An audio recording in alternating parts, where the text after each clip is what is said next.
Di video sebelumnya, Renata tiba-tiba saja mengatakan jika ia sudah mencintai Chiko selama lebih dari 30 tahun. Perkataan itu tentu saja mengejutkan Chiko.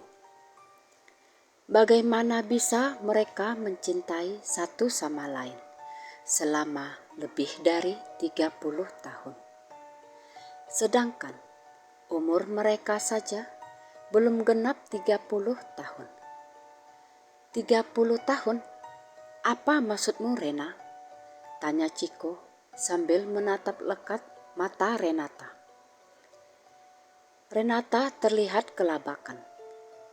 Dengan senyum salah tingkah, Renata menepuk lembut pipi Chiko dan berkata kalau ia cuma bercanda. Beberapa hari kemudian, di saat Chiko sedang bekerja, ia mendapat telepon dari Bu Heni. Chiko mengernyitkan dahinya. Tumben Bu Heni menelponnya di saat jam kerja. Bu Heni biasanya tak pernah menelponnya, karena Bu Heni tak ingin mengganggunya bekerja. Sekarang, tiba-tiba saja beliau menelpon. Apakah ada hal penting yang ingin disampaikannya? Atau jangan-jangan ada terjadi sesuatu? Chiko mengangkat telepon. Bu Heni ternyata meminta Chiko untuk mampir sebentar ke rumahnya setelah pulang bekerja. Chiko bertanya ada apa, tetapi Bu Heni hanya menjawab, nanti saja, kalau mereka bertemu nanti. Sepulang kerja, Chiko pun mendatangi rumah Bu Heni. Dan ternyata beliau sudah duduk di kursi teras, menunggu kedatangannya. Chiko mencium punggung tangan wanita paruh baya itu, lalu duduk bersamanya. Bu Heni mengeluarkan keluh kesahnya tentang tingkah Renata. Tingkah lakunya yang semakin aneh. Renata yang biasanya santun dan lemah lembut, sekarang mendadak suka marah-marah. Renata yang biasanya berdandan ala kadarnya, sekarang suka berdandan menor. Renata juga sekarang suka bangun kesiangan. Dan yang paling membuat Bu Heni heran, sekarang Renata sangat suka makan belut goreng. Menu makanan yang biasanya paling dihindari Renata, karena bentukannya yang menyerupai ular, membuat Renata enggan memakannya. Ya, Renata sangat takut dengan yang namanya hewan melata, seperti ular contohnya. Dan karena fisik belut yang menyerupai ular, membuat Renata merinding setiap kali melihatnya. Apalagi untuk memakannya. Tentu saja ia tak akan mau. Tapi kenapa sekarang Renata begitu suka dengan belut? Chiko mendengarkan dengan wajah serius. Tapi terlihat jelas raut wajah kebingungannya. Bu Heni lalu berkata, jika sekarang ia seperti merasa Renata yang ada di rumahnya saat ini bukanlah putri kandungnya. Ia seperti orang lain saja. Lalu Bu Heni mengatakan sesuatu yang membuat Chiko terkejut. Bu Heni mengatakan, sepertinya Renata kerasukan arwah atau jin yang membuatnya menjadi seperti orang lain. Apakah lebih baik kita bawa Renata ke orang pandai saja? Tanya Bu Heni dengan wajah cemas dan takut.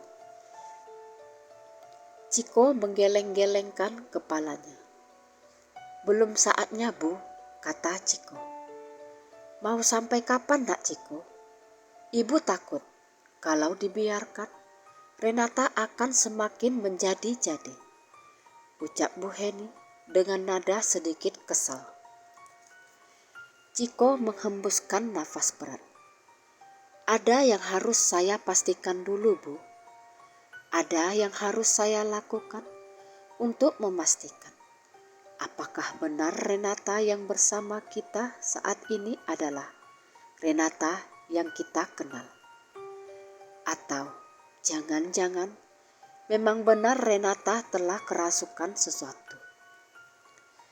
"Bagaimana caranya, Nak Ciko?" tanya Bu Heni. "Nanti saya beritahu. Untuk sekarang, saya cuma minta Ibu untuk sabar-sabar menghadapi Renata. Sebisa mungkin, jangan memancing emosinya. Lakukan apa saja keinginannya untuk mencegah Renata melakukan hal-hal yang tak diinginkan, seperti memukul Ibu contohnya." Bu Heni hanya mengangguk pelan. Beberapa hari kemudian, Ciko mengajak Renata untuk pergi jalan-jalan. Tujuannya tetap sama, yaitu pergi ke pantai, destinasi wisata favorit mereka berdua. Betapa kagetnya Ciko ketika ia datang menjemput. Ia melihat Renata berdandan super tebal. Lipstik merah merona mewarnai bibirnya yang tipis. Bahkan ia memakai eyeshadow dan perona pipi berwarna mencolok. Ciko bahkan hampir tidak mengenalinya. Renata yang asli tak akan pernah mau berdandan seperti itu. Ingin sekali rasanya Ciko protes. Tapi untuk saat ini, ia hanya bisa diam. Ia ingin rencananya berjalan mulus. Dan untuk itu, sebisa mungkin ia tidak membangkitkan amarah Renata. Setelah berpamitan pada Bu Heni, Ciko pun membawa Renata ke pantai tujuannya. Sesampainya di sana, Renata menunjukkan raut wajah tak senang. "Kita mau ngapain di sini?" tanyanya ketus ketika Ciko sedang memarkir kendaraannya. "Tentu saja jalan-jalan, sayang," ucap Ciko sehangat mungkin. Walaupun di dalam hati, ia kembali merasa heran dengan pertanyaan ketus dari Renata yang menunjukkan ketidaksukaannya akan pantai. "Tapi aku gak suka pantai. Udaranya panas dan aku tak mau kulitku terbakar," rengek Renata dengan nada manja. Ciko kontan terdiam. Ia memandang wajah kekasihnya itu. Ingin rasanya ia nangis. Kenapa Renata berubah sedrastis ini? Bukankah ia selalu antusias setiap kali Ciko mengajaknya pergi ke pantai? Dan sejak kapan pula Renata takut kulitnya terbakar? Apakah kecurigaan Bu Heni benar? Jika ada sesuatu yang merasuki jiwa Renata. Ciko memperhatikan wajah masam Renata yang berdiri di hadapannya. Sepertinya ini saat untuk menjalankan rencananya. "Baiklah," ucap Ciko sambil menghembuskan nafas berat. "Kau mau kita pergi kemana?" "Terserah, yang penting jangan ke pantai. Aku gak suka," ucap Renata dengan wajah marah. Ciko lalu mengajak Renata meninggalkan pantai.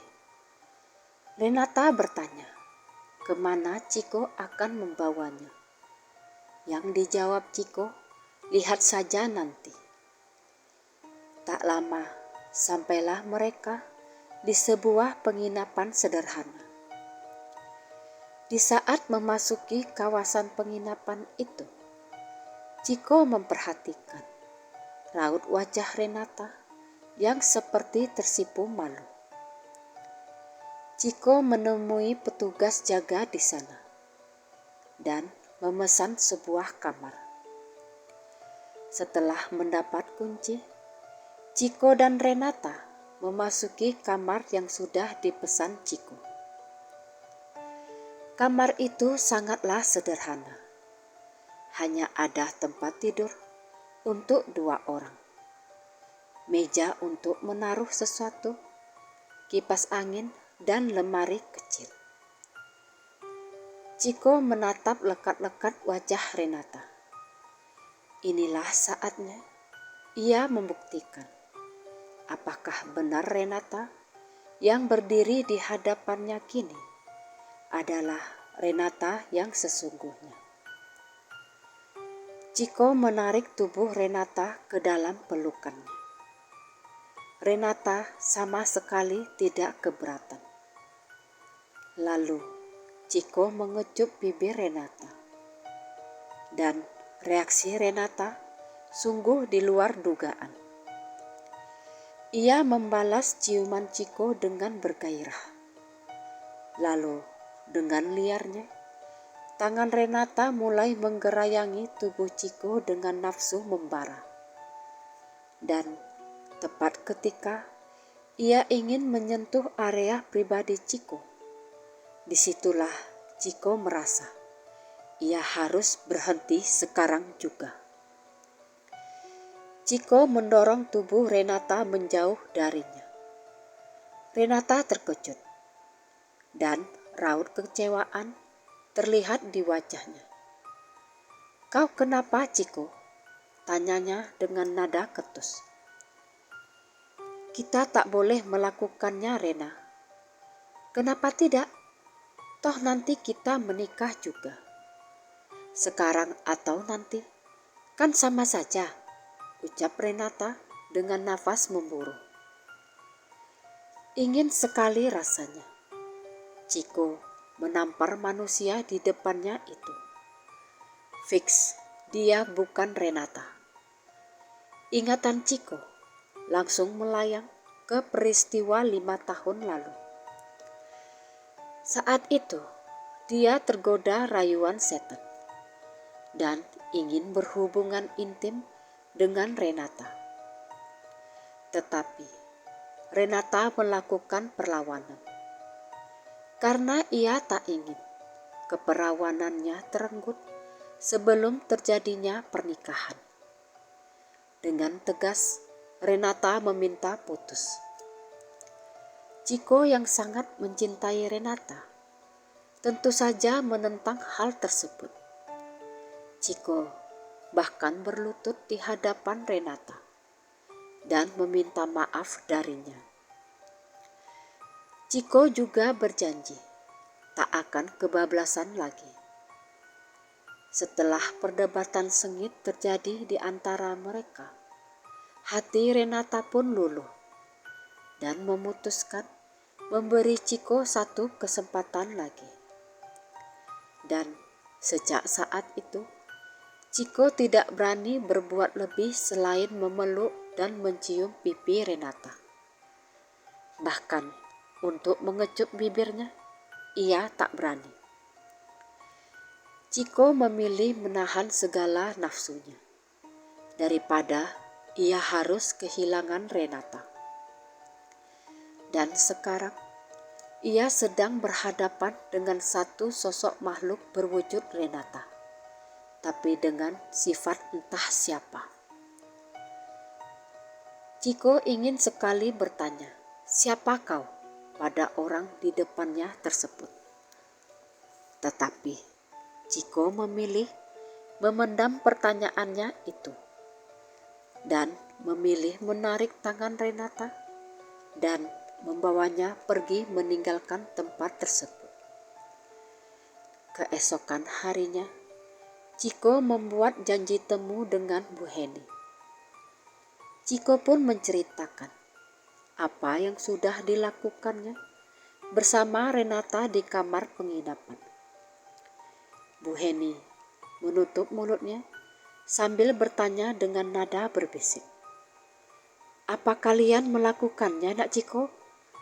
Ciko menggeleng dan menjelaskan bahwa itu memang sengaja dilakukannya untuk memancing sifat asli makhluk yang merasuki tubuh Renata.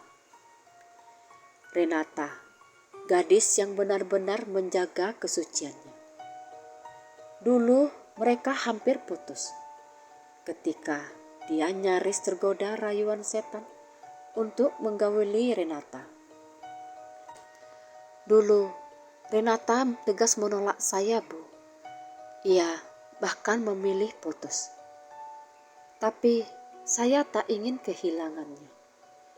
Makanya saya sengaja berbuat seperti itu untuk memastikan apakah benar Renata yang sekarang adalah Renata yang kita kenal. Ternyata bukan, Bu. Dia malah kecewa ketika saya menghentikannya di tengah jalan. Itu jelas bukan Renata. Bu, sepertinya kita harus minta bantuan orang pintar. Mendengar penjelasan Ciko, membuat Bu Heni menangis. Semalam dia marah-marah, Nak Ciko. Mungkin karena keinginannya tak terpenuhi. Ibu dengar dia memecahkan barang-barang yang ada di kamarnya. Jujur, ibu takut, Nak Ciko. Ibu bahkan tak berani mendekatinya, ucap Bu Heni. Ciko menenangkan Bu Heni dengan berjanji jika ia akan segera mencari orang yang kira-kira bisa memecahkan masalah mereka. Hari itu, Ciko merasa sulit berkonsentrasi dalam bekerja. Jari-jarinya memang menari di atas keyboard komputernya. Tetapi pikirannya sesekali teringat pada Renata. Ia berusaha untuk fokus. Tapi bayangan wajah Renata selalu menghantuinya. Rekan kerjanya mau tak mau memperhatikan jika Ciko kelihatan gelisah hari itu. "Kau kenapa, Ciko?" tanya si rekan kerja yang bernama Yuda. Ciko kelabakan, tapi yang bisa dikatakannya cuma tak ada apa-apa. Yuda tidak percaya begitu saja. Ia mendesak Ciko untuk mau berterus terang. Mana tahu sebagai teman, Yuda bisa membantu. Ciko kelihatan sedikit bimbang. Tapi pada akhirnya, ia pun menceritakan permasalahan yang sedang dihadapinya. Yuda mendengarkannya dengan serius. Sesekali ia mengangguk, tanda mengerti. Lalu Yuda berkata, "Jika kau mau, aku ada kenalan orang pintar yang kebetulan tempat tinggalnya tak jauh dari rumahku. Kalau kau mau, aku bersedia membawamu ke sana," ucap Yuda sungguh-sungguh. Ciko tertunduk lesu. Setelah mempertimbangkan masak-masak, akhirnya Ciko menerima usulan Yuda. Selepas pulang dari kantor, mereka berdua langsung meluncur ke rumah orang pintar yang dimaksud Yuda. Orang pintar itu bernama Pak Husin. Baru saja mereka memasuki rumah tersebut, Pak Husin yang untuk pertama kali melihat wajah Ciko, beliau langsung terkekeh. Ciko dan Yuda saling melempar pandang, tanda tak mengerti. Kenapa Pak Husin tertawa begitu melihat wajah Ciko? Lalu beliau kembali berkata, "Kemiripanmu dengan seseorang di masa lampaulah akar masalahmu saat ini."